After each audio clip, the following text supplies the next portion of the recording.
रोम रोम से भगवान नाम स्फुरित हो रहा है। जहां चरण रख देते हैं वो भूमि बोलती विठल विठल।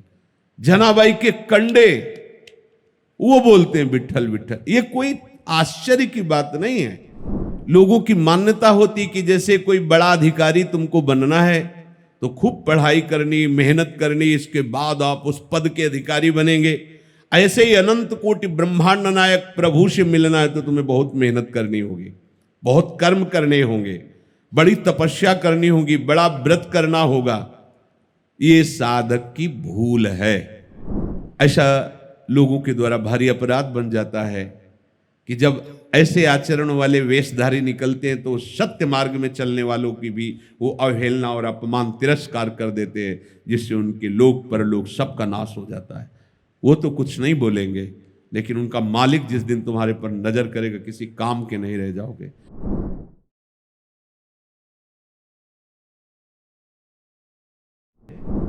कि हमें यदि जाति का गर्व है, क्रिया का गर्व है, तो हमारे हृदय में बड़ी से बड़ी साधना करने पर भी वो बात नहीं आएगी जो आना चाहिए। और यदि हम भगवद आश्रित हैं, भगवत प्रीत्यर्थ कर्म करते हैं और निरंतर नाम जप करते हैं, ये बहुत खास बात है कि जो अव्याव्रत भजनात्, देवर्षि नारद जी ने भक्ति सूत्र में वर्णन, अव्याव्रत भजनात्, निरंतर भगवत स्मरण, बहुत बड़ी महिमा है इसकी। जितने भी, अब आप देखो तुकाराम जी अपनी पत्नी से कहते हैं, पत्नी पूछती तुम किस दिशा में जाके बैठ जाते हो, विठ्ठल विठ्ठल, यहां भोग बनाए हम टहलती रहती हैं, कैसे हमें पता चलेगा तुम कहां हो? तो बोले चौराहे पे जाके कान रखना, जिधर मैं बैठा हूंगी वहां उस दिशा की भूमि बोलेगी विठ्ठल विठ्ठल विठ्ठल। क्या? रोम रोम से भगवान नाम स्फुरित हो रहा है। जहां चरण रख देते हैं वो भूमि बोलती विठ्ठल विठ्ठल। जनाबाई के कंडे वो बोलते हैं विठ्ठल विठ्ठल। ये कोई आश्चर्य की बात नहीं है, क्योंकि सर्वाश्चर्य में भगवान नाम है। इतना महामहिम नाम हमें गुरुदेव ने दिया और हम रो रहे, हमें ये जलन वो जलन। अरे दुनिया की जलन समाप्त करने की सामर्थ्य तुम्हें दे दी जो नाम है। तभी तो गुरु के समान किसी और को दाता नहीं कहा गया। सबसे बड़ा दाता त्रिभुवन में कोई है तो गुरुदेव हैं, क्योंकि उन्होंने नाम सुकृत धन अपनी जीवनी अति हित मान देत वरदान। सबसे बड़ा वरदान गुरु ने दिया, दाता राधा नाम। उन्होंने राधा नाम हमें दान में दिया है। जो ऐसी सामर्थ्य रखता है, सर्वाश्चर्य में सामर्थ्य रखता है, महाप्रेम प्रदान करने की सामर्थ्य रखता है। कोई भी कर्म जो भगवत प्रीत्यर्थ किया जाता है, भगवत सामर्थ्य से हो रहा है, ऐसी भावना रहती है। और हम पर बड़ी कृपा है जो प्रभु ऐसे सत्कर्म करा रहे हैं, वो सीधे भगवत प्राप्ति का स्वरूप होता है।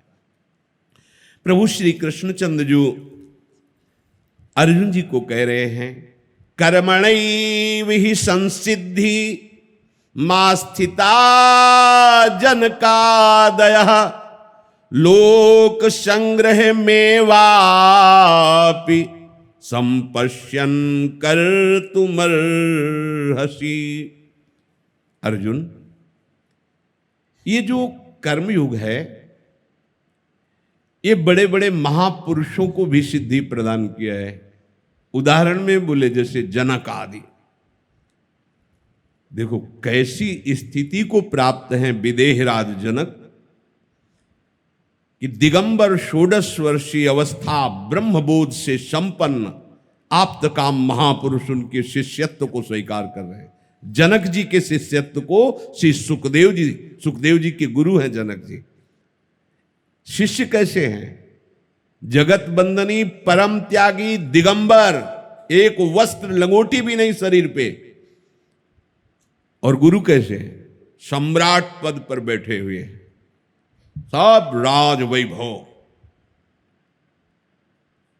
गुरु हैं, ज्ञानियों के परम गुरु हैं जनक जी महाराज। लेकिन आचरण वैसे ही एक राजा जैसे ही कर रहे हैं। भगवान ने इसीलिए उनका उदाहरण दिया है कि कोई कितनी भी ऊंची अवस्था को प्राप्त हो जाए, कभी शास्त्र मर्यादा का उल्लंघन नहीं करना चाहिए। देखो ये बड़े बड़े महापुरुष इनको किसी भी कर्म करने की अब आवश्यकता नहीं, क्योंकि पूर्ण काम है, परम तत्व ज्ञाता है, देह में रहते हुए विदेह है। कैसी महामहिमा, पर वो क्रियाएं सब वैसे ही कर रहे हैं जैसे एक राजा कार्य करता है, वैसे ही। देखो अम्बरीश जी महाभागवत परम प्रेमी, और उनके विपक्ष में खड़े हैं परम त्यागी दुर्वासा, लेकिन वो भगवत आचरण करते हुए, निरंतर नाम जप करते हुए भगवत प्रीत्यर्थ प्रजा की सेवा कर रहे हैं। तो परिणाम में सुदर्शन चक्र उनकी रक्षा में, और भगवान सदैव उनको अपनी गोद में लिए हुए। राजा जनक जैसे अनेक महापुरुष इसी योग के द्वारा तत्वबोध को प्राप्त हो गए, परमात्मा प्राप्ति कर लिया है। चाहे वर्तमान में हो या भविष्य में हो, कोई भी यदि परमात्मा प्राप्ति करना चाहता है तो इस योग को धारण करना होगा। कैसे धारण करेंगे? आपको जो भी मिला हुआ है, शरीर, मकान, धन, वस्तु, परिवार, वो आपके लिए नहीं है। प्रत्युत आपका योग प्राप्त कराने के लिए आप उसे सेवा में लगा दो। परिवार की सेवा, समाज की सेवा, संत सेवा, भगवंत सेवा। जब हम स्वसुख भोग से देखते हैं ये मेरी पत्नी है, ये मेरी संपत्ति है, मैं इसका भोगता हूं, वही बंद गया। क्रिया वही है, पर ये भगवत आदेश है, उस आदेश का पालन करने के लिए मैं सेवा कर रहा हूं। अब यही योग बन जाएगा, यही परमात्मा प्राप्ति का। देखो इतने बड़े महापुरुष हैं रैदास जी, पत्नी है ना, परिवार है ना, देखने को एक गृहस्थ, लेकिन स्थिति बड़े बड़े विरक्तों के द्वारा जो प्राप्त की जाती वो है उनके हृदय में। संसार में जो भी तुम्हें मिला हुआ है, यदि उसके तुम स्वामी बनोगे, भोक्ता बनोगे, तो यही तुम्हारे बंधन का कारण होगी। और वो मेरे को मिली हुई वस्तु सेवा के लिए है। जगत सेवा, भगवत सेवा, भगवत प्रीत्यर्थ, नाम जप करते हुए यदि आपके पास जो भी है वो सेवा के लिए मिली हुई, शरीर से लेकर वस्तु तक, उसका परिणाम क्या होगा? योग। योग का तात्पर्य भगवत प्राप्ति। मनुष्य सांसारिक पदार्थों की प्राप्ति की तरह सोचता है कि परमात्मा भी किसी क्रिया का फल है। ऐसा विचार बड़ी भूल है। इसका रहस्य बता रहे हैं। अभी कह रहे हैं कि आपको जो भी वस्तुएं मिली हुई हैं उसको सेवा में लगा दो तो तुम्हें परमात्मा प्राप्ति हो जाएगी। अब उसका आंतरिक रहस्य कह रहे हैं कि उपासक ये सोचता है कि क्रिया करने से ही भगवान मिलेंगे, परमात्मा प्राप्ति होगी। वो ये मान लेता है कि कर्म का फल भगवान है। बोले ऐसा विचार बड़ी भूल है। लोगों की मान्यता होती कि जैसे कोई बड़ा अधिकारी तुमको बनना है तो खूब पढ़ाई करनी, मेहनत करनी, इसके बाद आप उस पद के अधिकारी बनेंगे। ऐसे ही अनंत कोटि ब्रह्मांड नायक प्रभु से मिलना है तो तुम्हें बहुत मेहनत करनी होगी, बहुत कर्म करने होंगे, बड़ी तपस्या करनी होगी, बड़ा व्रत करना होगा। ये साधक की भूल है। देखो सूक्ष्मता से समझना इसे। ये भूल है क्योंकि ये जो मनुष्य योनि मिली है इसमें हमारा पूर्व राग है साथ में। जिस शरीर को पाया उस पे हम अपनापन कर लिए, जिन लोगों को पाया उनको हम अपना मान लिया, जिन वस्तुओं को पाया उनको हमने अपना मान लिया। अब जो अपना है उसको हम भूल गए ना। अगर किसी कर्म से परमात्मा की प्राप्ति का स्वरूप होता कि ये कर्म करो तो तुम्हें परमात्मा प्राप्त हो जाएंगे, तो कर्म का फल परिवर्तनशील प्रकृति हो सकती, परमात्मा नहीं। यहां वर्णन करते हैं, कह रहे हैं कि कर्मों से नाशवान वस्तु ही मिल सकती, अविनाशी नहीं। अविनाशी परमात्मा की प्राप्ति कर्मों से नहीं होती, क्योंकि शरीर, इंद्रियां, मन और पदार्थ, इन्हीं से कर्म पूर्ण होते हैं। तो इनका फल परमात्मा थोड़ी होगा। तो बोले फिर आप तो यही कह रहे हैं, पीछे से वर्णन करते चले आ रहे हैं कि अनासक्त होकर यदि भगवत प्रीत्यर्थ कर्म किए जाएं तो सीधे भगवान की प्राप्ति हो जाएगी। तो बोले उसका रहस्य है कि नाशवान शरीर से, नाशवान धन, मकान, परिवार और भोग सामग्री से अपना संबंध ना मानने के कारण जो अपने हैं वो प्रकाशित हो गए। हमारा कर्म योग जहां जहां अहमता ममता थी उसका त्याग करा दिया, जैसे आज के सत्संग में प्रारंभ में वर्णन किया। तो कर्म योग ने जो कर्म बंधन थे उनको हटा दिया, और जो बचा वो है भगवत स्वरूप। भगवत स्वरूप कर्म का परिणाम नहीं हुआ, जो असाधन हो रहे थे साधन के द्वारा उनका त्याग हुआ, तो जो बचा वो हमारा स्वरूप, वो हमारे प्रभु हमारे हृदय में प्रकाशित हो गए। प्रभु यहीं बैठे, केवल पर्दा लगा त्रिगुणात्मिका माया का, वो पर्दा हटे बस बात बनी। पर्दा क्या लगा हुआ है? मैं शरीर हूं, मैं मन बुद्धि हूं, मैं इंद्रिया हूं, मैं भोगता हूं, मैं करता हूं। और ये साधन करने पर ये जो गलत भाव बैठ गया है ये मिट जाएगा। जहां ये मिटा तो जो है वो प्रकाशित हो गया। बड़े बड़े संतों के जीवन में यही हुआ है। वो उनका कोई ध्यान नहीं धर सकता। ये किसी की धारणा हो कि हम प्रिया प्रीतम का ध्यान, प्यारोडुम क्षमते ने अच्छी सुखादि नाम तो ध्यान गम, वो आ जाते हैं। वो जब देखते हैं ना यशोदा मैया भाग रही प्रभु के पीछे पीछे, लालजू की करधनी बजती जा रही है, पीछे मुड़ के देख, मैया अत्यंत सुकुमार हैं, पसीना से लथपथ हो रही, वेणी के फूल गिलते जा रहे, फूल की छड़ी लिए, रुक जा तू बड़ा उपद्रवी है, मानेगा नहीं, आज तुझे तो बांधूंगी और पीटूंगी। लालजू पीछे देख, बड़े बड़े मुनिजन जिनका ध्यान करते, ध्यान में नहीं आते, मैया पीटने के लिए पकड़ नहीं पाई मैया। जब प्रभु ने देखा मैया थक गई, श्रमयुक्त हो गए, तो पकड़ में आ गए। समझ रहे हो? उपासक जब भगवत प्रीत्यर्थ कर्म करता है और अहंकार गलित हो जाता है कि अब मैं नहीं कुछ कर पाऊंगा और दैन्य हो जाता है, तो ठाकुर अपने आप पकड़ में आ जाते हैं। बात यह है, खूब बांधने की चेष्टा कर रही, 2 अंगुल छोटे, जब परास्त हो जाती है और लालजू की तरफ देखती कि बंध जाओ, बंध गए। सोचती इतनी छोटी कमर मेरे लाला क्यों पूरे घर की रस्सियां समा गई है क्या? नहीं, बंधन में आ रहे। जब नेत्र से नेत्र मिला कि लाला बंद क्यों नहीं रहा है, वो बंद गए। जब दैन्य भाव होकर भक्त रोता है, रुदु सुस्वरम राजन, अब मेरे से नहीं हो पाएगा कुछ, हे नाथ अब तो आप अपनी करुणा से मिल जाओ, मिल गए। पर ये आया तभी, देख लो, पहले गोपीजनों ने लीला गायन किया, लीला अभिनय किया, खोजा वृंदावन की हर लता भूमि, सबसे पूछ रही मेरे प्रीतम श्री कृष्ण को देखा, खोजते खोजते जब वो नहीं मिले तो सब रुदुस्वरम राजन कृष्ण दर्शन लालसा। अब क्या हुआ? ऐसा आर्त भाव, ऐसी दैन्यता कि अब कुछ नहीं कर सकता हो गया। क्या हुआ?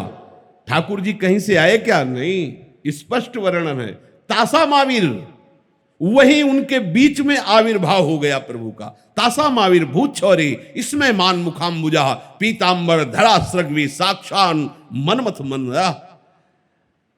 कोटि कोटि कामों के दर्प का मर्दन करने वाले परम सुंदर श्री लालजू महाराज उन्हीं के बीच में प्रकाशित हो गए। इसलिए सांसारिक वस्तु की प्राप्ति की इच्छा, सांसारिक भोगों के भोगने में सुख बुद्धि और मैं करता भोगता, ये जब तक नहीं मिटता तब तक परमात्मा तत्व का अनुभव नहीं होता। ध्यान दीजिए, चाहे जितने बड़े आप व्रत वाले हो, तपस्या वाले हो, साधना वाले हो, अगर सांसारिक वस्तुओं की इच्छा है, सांसारिक भोगों के भोगने में सुख बुद्धि है और मैं करता भोगता हूं, तो अभी बहुत दूर नगरी, जहां पहुंचना है बहुत दूर नगरी। और अगर हर वस्तु को प्रभु की सेवा में लगा दो, अपने जीवन को प्रभु में, प्रभु के स्मरण में लगा दो, जो भी परिवार या विरक्त जैसे भी भाव से रह रहे हो, प्रभु मुझे जैसे रख रहे मैं वैसे रह रहा हूं, मैं प्रभु का हूं, प्रभु मेरे, तो कहीं दूर नहीं है, वो यही हृदय में ही प्रकाश, तुम्हारे नेत्रों में। दर्शन करने की जरूरत नहीं, वो तुम्हारे नेत्रों में पुतली बन करके बस जाएंगे, वो हटने वाले नहीं। पी मूर्ति नयनन बस है, आह रोम रोम में हरि रमि रहे, बची न एक ठोर, जिधर देखे प्रीतम ही प्रीतम। ये उनकी कृपा का स्वरूप है। पर बिना कर्म किए कोई एक क्षण रह नहीं सकता। तो कर्म होंगे तो उस कर्म को योग बनाने दें, अनाक्षक्त होकर। हमारी कोई वस्तु नहीं, तो दियम वस्तु गोविंदम तो बेमेव समर्पय। सीधी बात, आपके द्वारा दी हुई वस्तु, व्यक्ति, स्थान, सामग्री से आपकी आराधना हो रही है, आप सबके हृदय में विराजमान है। हे नाथ, आप कृपा करके अपना अनुभव करा दीजिए। बहुत दैन्यता से इस मार्ग में, जब अनासक्त भाव से हम आज बिना कर्म किए कोई रह नहीं सकता कि भाई हमें कर्म नहीं करना ही पड़ेगा, ये प्रकृति करवा लेगी। अब उस कर्म को हम योग बना ले, उस कर्म योग से ही बड़ी बड़ी सिद्धियां मिलती। जैसे उदाहरण में प्रभु ने कहा जनकादया, प्रभु स्मरण कर रहे हैं जनकाद, जैसे जनक आदि बड़े बड़े महापुरुष तत्व ज्ञानी हैं, भगवत प्रेमी हैं, पर वो आचरण वैसे ही कर रहे हैं जैसे लोक व्यवहार में किया जाता है। जो गुरुजनों ने आज्ञा की है उसके अनुसार हमें आचरण करना है। हमारे आचरणों का बिना उपदेश किए हुए दूसरे पर प्रभाव पड़ रहा है। प्रारंभ में सदगुरुदेव भगवान से प्रार्थना की कि सेवक वाणी की व्याख्या आपके श्रीमुख से सुनना चाहते। एकांत में ही, वहां किसी का आना जाना और कोई शिष्य था नहीं। 10वें वर्ष लाडली कुंज में कि कभी कभी थोड़ा तो महाराज जी ने कहा सुनने की आवश्यकता नहीं, देखने की आवश्यकता है। हमारी दिनचर्या को देख लो, सेवक वाणी मिलेगी पूरी। महाराज जी ने कहा हमारी दिनचर्या को देख लो, हमारे आचरणों को देख लो, पूरी सेवक वाणी उसी में है। पूरी टीका सेवक वाणी की हमारे आचरण में देख लेना। यह महापुरुषों के कैसे करुणा में वचन थे कि हमारे आचरण को देख ले। प्रभु कह रहे हैं कि जो श्रेष्ठ पुरुष होते हैं उनका अनुकरण सब करते हैं, उनकी बात को प्रमाणित माना जाता है। इसलिए उनको सावधान होकर वही कार्य करने चाहिए जिससे जगत मंगल हो। कहीं भी अपने, अब क्या हो रहा है कि जो ये साधु वेश है, ये ऐसा समुद्र है कि इसमें सब कुछ समा जाता है। जब अधर्माचरण करने वालों को इस भेष का पता चलता है कि इस भेष में सब कुछ छुप जाता है, तो इस भेष को स्वीकार करते हैं। किसी सदगुरु से नहीं, किसी परंपरा से नहीं, मन माने ढंग से और मन माने आचरण करके इस भेष को कलंकित कर देते हैं, निंदनीय कर देते हैं। और जब उनकी बात चौड़े पे आती है तब सब लोग सोचते हैं संत ऐसे ही होते हैं। नहीं, ऐसे नहीं होते। भूल न दे कुमारक पाऊं, ऐसा नहीं हो सकता। वो अपना बड़ा सा बड़ा कष्ट, दुख, अपमान सह जाएंगे पर दूसरे का अमंगल नहीं होने देंगे। ये संत की खास बात है। उमा संत कहे यही बड़ाई, मंद करत जो करे भलाई। फिर दूसरे का अमंगल कैसे कर सकते हैं? अगर वो संत हैं तो धन की प्रियता, शरीर की प्रियता, भोगों की प्रियता, तो संत किस बात के हैं? संत किसे कहते हैं?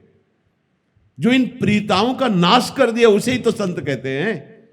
अगर शरीराभिमान, शरीर के सुख सामग्री में प्रियता, शरीर संबंधी भोगों की आकांक्षाएं, तो संत कहां है? नहीं। ऊसर बरसई तृण नहीं जामा, जैसे संत के हृदय में कामना उत्पन्न नहीं होती। कैसे? जैसे ऊसर में कितना भी खाद पानी लगाओ बीज नहीं उठता। ऊसर बरसई तृण नहीं जामा, संत हृदय जिम उपज न कामा। जैसे संतों के हृदय में कामना उत्पन्न नहीं हो सकती, क्योंकि संत भगवंत के स्मरण में रहते। संत वही बनता है जिसने निश्चय कर लिया है मैं, मेरा अहमता ममता का प्रभु के चरणों में समर्पण। संसार को जिसने स्वप्नवत समझ लिया वही तो संत है, या संसार को जिसने भगवत स्वरूप समझ लिया वही तो संत है। बड़ा घाटा हो रहा है। वैसे भी संत महापुरुषों का बहुत ही घाटा हो रहा है। जो शास्त्रीय पद्धति से भगवत मार्ग में चलते हुए गुरु परंपरा से सिद्धावस्था को प्राप्त हुए हैं अभी, पर बहुत कम है, अंतर ध्यान होते जा रहे हैं। और आज के आधुनिक वातावरण में केवल वासनाओं का ही पोषण करने के लिए यदि भेष धारण किया जा रहा है तो बहुत बड़ा घाटा है, क्योंकि साधुता का सर्वनाश हो जाएगा। लोग इसे, कोई भी ऐसे तिलक लगा ले, साफा बांध ले,